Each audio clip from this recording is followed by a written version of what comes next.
दोस्तों, जब भी चॉकलेट की बात आती है तो सबसे पहले हमारे दिमाग में क्या आता है? Obviously Cadbury. इन चॉकलेट्स में से शायद कोई यह बचपन में पॉकेट मनी से खरीदी गई पहली डेयरी मिल्क हो, या फिर फेस्टिवल्स पर गिफ्ट पैक में मिलने वाला कैडबरी सेलिब्रेशन। हर किसी के पास कैडबरी से जुड़ी कोई न कोई याद जरूर होगी। यही वजह है कि कैडबरी सिर्फ एक नाम नहीं, बल्कि हम इंडियंस के लिए एक इमोशन बन चुका है। लेकिन क्या आपने कभी सोचा है कि कैडबरी सिर्फ एक चॉकलेट नहीं, बल्कि एक क्रांति थी। 200 साल पहले इस ब्रांड को इसलिए बनाया गया था ताकि लोग शराब पीना छोड़ सकें, पर फिर भी इसका सफर इतना आसान नहीं था। किस तरह कैडबरी ने दो वर्ल्ड वॉर झेले, फिर भी दुनिया की सबसे ज्यादा बिकने वाली चॉकलेट बनी रही। कैसे इसने भारत की ट्रेडिशनल मिठाइयों को टक्कर देकर अपनी जगह बनाई, और जब डेयरी मिल्क के पैकेट से कीड़े निकले तो इसने अपनी सबसे बड़ी कंट्रोवर्सी को कैसे संभाला। सब कुछ हम बहुत डिटेल में जानने वाले हैं आज के इस वीडियो में। तो दोस्तों, कहानी शुरू होती है 12 अगस्त 1801 से, जब इंग्लैंड की क्वेकर कम्युनिटी में जॉन कैडबरी का जन्म हुआ। असल में क्वेकर कम्युनिटी के लोग बहुत सख्ती से अपने धर्म को फॉलो करते थे और अल्कोहल व टोबैको जैसे किसी भी एडिक्शन के सख्त खिलाफ थे। बचपन से ही जॉन को समझाया गया कि शराब इंसान की हेल्थ और सोसाइटी दोनों को बर्बाद कर देती है। लेकिन जैसे जैसे वे बड़े हुए, उन्होंने अपनी आंखों से देखा कि इंग्लैंड में अल्कोहल का क्रेज कितना ज्यादा है। लोग सुबह से लेकर रात तक शराब पीते रहते थे, जिसका सीधा असर समाज पर दिख रहा था।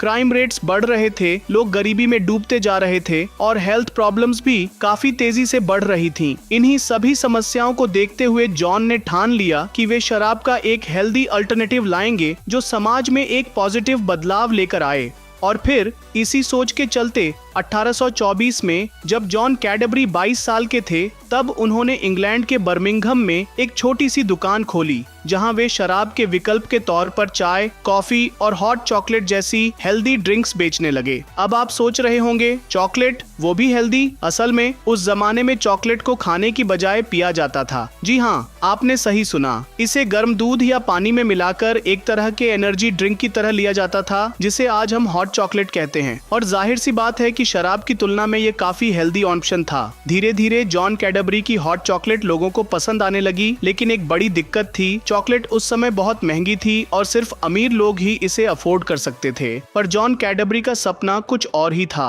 वे चाहते थे कि हर कोई, चाहे गरीब हो या अमीर, इस हेल्दी ड्रिंक का मजा ले सके। इसलिए जब उनकी दुकान अच्छी चलने लगी तो उन्होंने खुद की एक छोटी सी फैक्ट्री खोली, जहां वे कोको को खुद प्रोसेस करने लगे, जिससे उनकी लागत काफी कम हो गई और पहली बार चॉकलेट ड्रिंक थोड़ी सस्ती दरों पर मिलने लगी। लेकिन फिर भी जॉन कैडबरी समाज में वह बदलाव नहीं ला पा रहे थे जिसकी उन्होंने कल्पना की थी, क्योंकि अब भी ज्यादातर लोग चॉकलेट ड्रिंक को पसंद नहीं कर रहे थे। इसकी वजह थी चॉकलेट का खराब स्वाद। उस दौर की चॉकलेट आज जैसी क्रीमी और स्वीट नहीं थी, बल्कि यह नेचुरली काफी कड़वी और स्ट्रॉन्ग हुआ करती थी, क्योंकि इसे हेल्दी बनाए रखने के लिए उसमें बहुत कम मात्रा में दूध और चीनी डाली जाती थी। लेकिन अब तक जॉन कैडबरी को समझ आ गया था कि अगर उन्हें ज्यादा से ज्यादा लोगों तक अपनी चॉकलेट ड्रिंक्स पहुंचानी है, तो सिर्फ इसे सस्ता करने से काम नहीं चलेगा, बल्कि इस ड्रिंक का स्वाद भी बेहतर बनाना होगा। क्योंकि लोगों को हेल्दी चीजें भी तभी पसंद आती हैं जब उनका टेस्ट अच्छा हो। बस फिर क्या था, उन्होंने कई तरह के एक्सपेरिमेंट्स किए और 1842 तक 16 अलग अलग फ्लेवर्स की चॉकलेट ड्रिंक्स तैयार कर दी। और दोस्तों, यही नहीं, उन्होंने ब्रिटेन की पहली चॉकलेट बार भी लॉन्च कर दी। ये एक ऐसा कदम था जिसने ब्रिटिश मार्केट में चॉकलेट को एक नई पहचान दी। लेकिन जैसे जैसे साल बीते, जॉन कैडबरी की तबीयत बिगड़ने लगी। इसलिए 1961 में उन्होंने रिटायरमेंट ले लिया और कंपनी की कमान अपने बेटों रिचर्ड कैडबरी और जॉर्ज कैडबरी को सौंप दी। हालांकि जब जॉन ने कंपनी छोड़ी, तब यह डूबने के कगार पर थी, क्योंकि नेस्ले और दूसरी कंपनियों ने मार्केट पर कब्जा कर लिया था।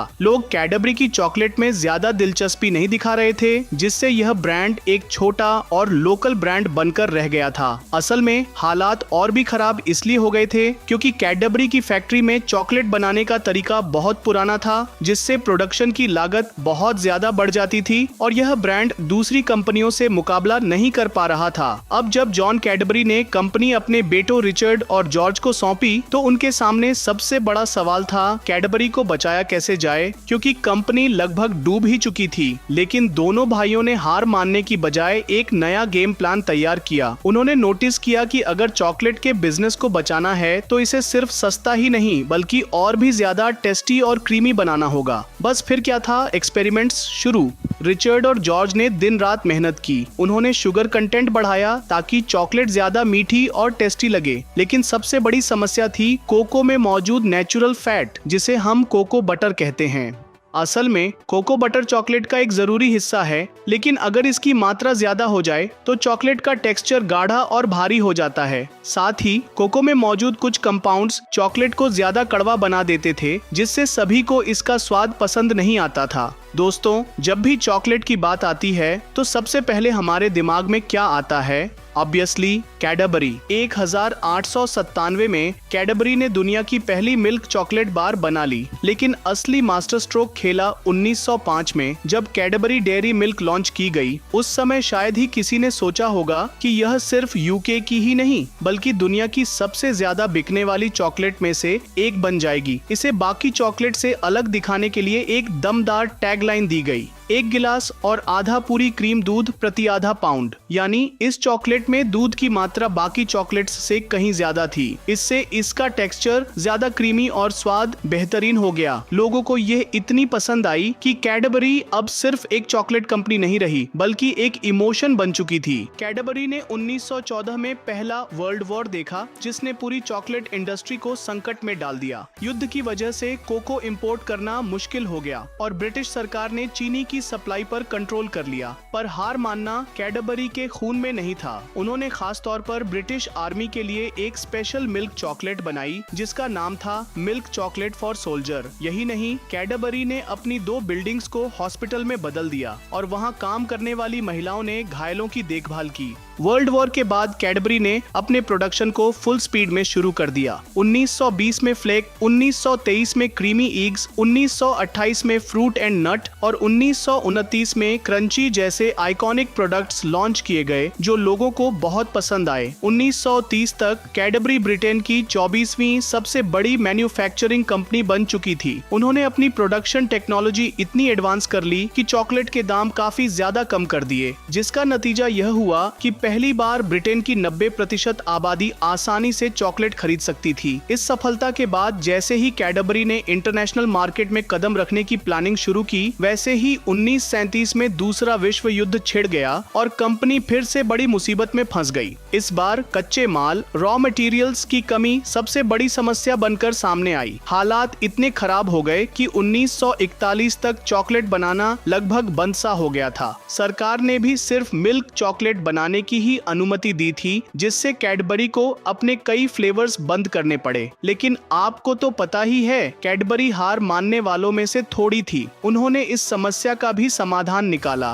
राशन चॉकलेट बनाकर। इसमें कम कोको और कम शक्कर थी ताकि इसे सस्ते में तैयार किया जा सके। इसे खास तौर पर ब्रिटिश सोल्जर्स के लिए बनाया गया था ताकि युद्ध के दौरान उन्हें पर्याप्त ऊर्जा मिल सके। सरकार ने इसे गवर्नमेंट चॉकलेट नाम दिया क्योंकि यह सिर्फ राशन कार्ड के जरिए ही मिल सकती थी। लेकिन जब 1945 में दूसरा विश्व युद्ध समाप्त हुआ, तब कैडबरी ने फिर से रफ्तार पकड़ ली। अब कैडबरी का सिर्फ एक ही मकसद था, इस चॉकलेट ब्रांड को केवल यूके में ही नहीं बल्कि पूरी दुनिया में सबसे बड़ा बनाना। इसी सोच के साथ 1948 में कैडबरी ने भारत में भी कदम रखा, लेकिन भारतीय बाजार उनके लिए सबसे मुश्किल मार्केट में से एक साबित हुआ। दरअसल उस समय भारत में चॉकलेट कोई आम चीज नहीं थी। जब यह इंपोर्ट होकर आती थी तो इसकी कीमत बहुत ज्यादा हो जाती थी। यानी आम आदमी के लिए यह एक लग्जरी आइटम थी जिसे सिर्फ अमीर लोग ही अफोर्ड कर सकते थे। स्वतंत्रता के बाद भारत अपनी खाद्य और पोषण संबंधी आवश्यकताओं को पूरा करने के लिए संघर्ष कर रहा था।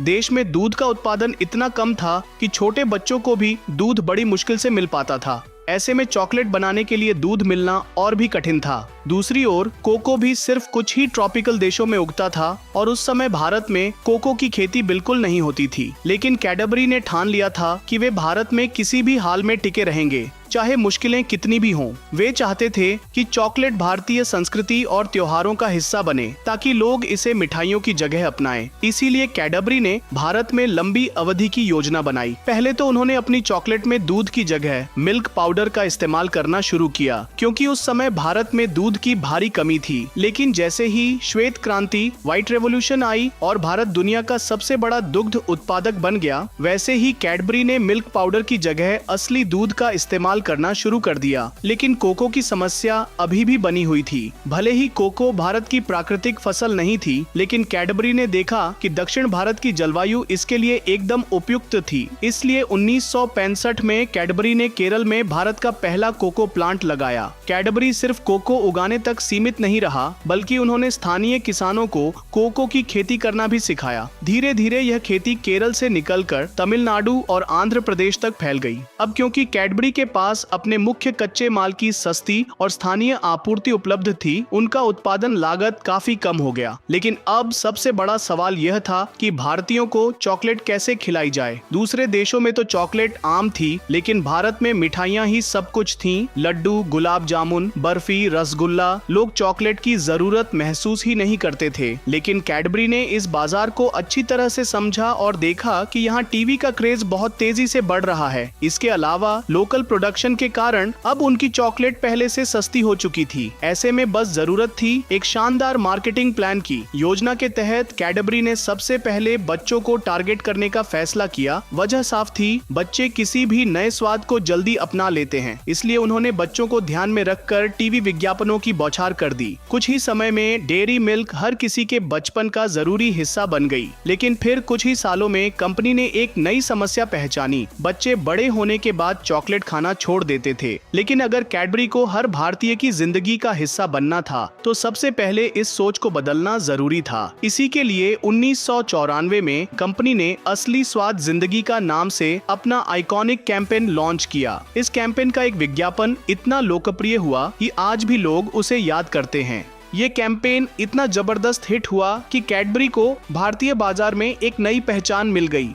लेकिन दोस्तों, कैडबरी ने सिर्फ ब्रांडिंग पर ही ध्यान नहीं दिया, बल्कि अपने डिस्ट्रीब्यूशन नेटवर्क को भी तेजी से एक्सपेंड किया। अब कैडबरी सिर्फ बड़े शहरों तक सीमित नहीं था, बल्कि छोटे कस्बों और गांवों तक भी पहुंच चुका था। इस तरह धीरे धीरे कैडबरी की चॉकलेट हर दुकान पर मिलने लगी और डेयरी मिल्क भारत में चॉकलेट का दूसरा नाम बन गई। 2003 तक कैडबरी भारतीय चॉकलेट मार्केट की अनडिस्प्यूटेड लीडर बन चुकी थी और उसका मार्केट शेयर 69% तक पहुंच गया था। अब ऐसा लग रहा था कि इस ब्रांड को कोई भी नहीं हिला सकता। लेकिन उसी साल एक ऐसा हादसा हुआ जिसने कंपनी की इमेज को बहुत बुरी तरह से प्रभावित किया। असल में महाराष्ट्र के कुछ स्टोर्स में डेयरी मिल्क के अंदर कीड़े पाए गए। जब यह खबर तेजी से मीडिया में फैली तो लोग कैडबरी को शक की नजर से देखने लगे। स्थिति इतनी खराब हो गई कि कंपनी का नेट प्रॉफिट 37% तक गिर गया। कैडबरी की चॉकलेट को लेकर लोगों के मन में डर बैठ चुका था। यहाँ तक कि कई राज्यों में कैडबरी के खिलाफ केस फाइल होने लगे